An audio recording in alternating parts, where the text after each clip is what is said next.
नमस्कार साथियों, आज हम बात करेंगे उस वर्ग की जो देश की अर्थव्यवस्था की रीढ़ है, लेकिन जिसे लगातार तोड़ा मरोड़ा जा रहा है। यह बात है हमारे बैंक मित्रों की।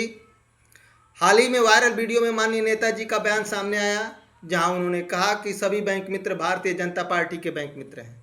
यह बयान न सिर्फ तथ्यहीन है, बल्कि 12 लाख से अधिक बैंक मित्रों के सम्मान और उनकी गरिमा के साथ खिलवाड़ है। आइए देखते हैं इस वीडियो को। में लोन लेने जाओ तो वो कमीशन मांगते हैं। उनके बैंक मित्र कमीशन मित्र बन गए हैं। अगर 5 लाख का आपको लोन चाहिए तो उसके लिए 50,000 एडवांस कमीशन देना पड़ेगा आपको।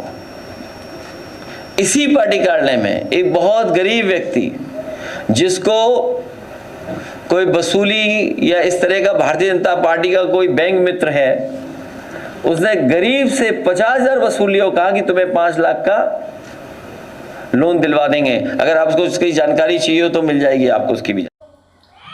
यह समझना जरूरी है, बैंक मित्रों की नियुक्ति बैंकों द्वारा भारतीय रिजर्व बैंक आरबीआई के दिशा निर्देश के तहत की जाती है। यह एक विकेंद्रीकृत प्रक्रिया है, न कि किसी राजनीतिक दल की देन। किसी एक व्यक्ति की कथित गलती के आधार पर पूरे समुदाय पर राजनीतिक लेबल चस्पा करना अत्यंत दुर्भाग्यपूर्ण और अनुचित है।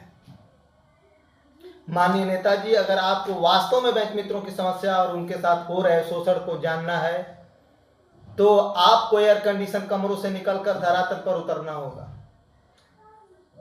उनसे मिलना होगा, उनकी आंखों में छुपी मजबूरी और उनके चेहरे पर लिखी निराशा को देखना होगा। नेताजी, आपके संज्ञान में ये कड़वे सच भी होने चाहिए। 2012 से पहले बैंक मित्रों को जो कमीशन मिलता था उसे आज आधा कर दिया गया है।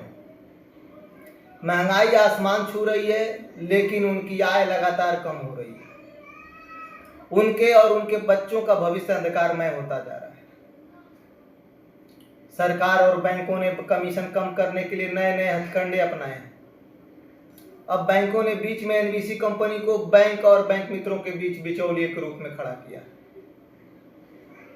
इन कंपनियों को बैंक मित्रों के उस आधे किए हुए कमीशन का भी 30% हिस्सा दिया जा रहा है।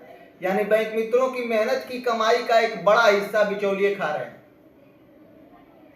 हमारे गांव में एक कहावत है जो इस पर एकदम सटीक बैठती है। अंगनी में मंगनी बिलैया मांगे आ था, यही में आ गई ले मंगरू के दादा। सोचिए नेताजी, इस हालात में एक बैंक मित्र का परिवार अपना जीवन यापन कैसे कर रहा होगा। उनके बच्चों की पढ़ाई, घर का खर्च, बीमारी सब कैसे चल रहे होंगे। सबसे दुखद बात यह है कि बैंक मित्रों के हित के लिए सरकार ने आज तक कोई ठोस कदम नहीं उठाया।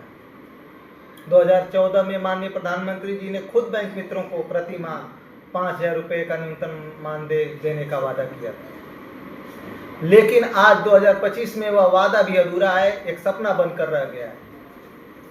सोचिए।